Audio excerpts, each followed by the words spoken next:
الحمد لله رب العالمين، والصلاة والسلام على سيد الأنبياء والمرسلين وعلى آله وأصحابه أجمعين. أما بعد، فإن أصدق الحديث كتاب الله، وأحسن الهدي هدي محمد صلى الله عليه وسلم، وخير الأمور محدثاتها، وشر الأمور محدثاتها، وكل محدثة بدعة، وكل بدعة ضلالة، وكل ضلالة في النار.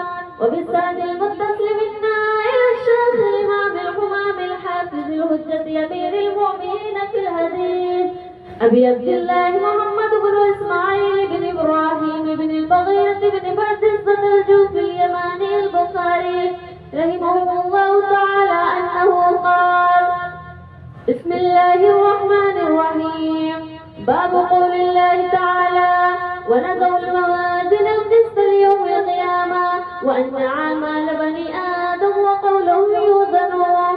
وقال مجاهد: القسطاس لقب بالرومية، ويقال القسط مصدر المقسط وهو العادل، وأما القاسط فهو الجائر.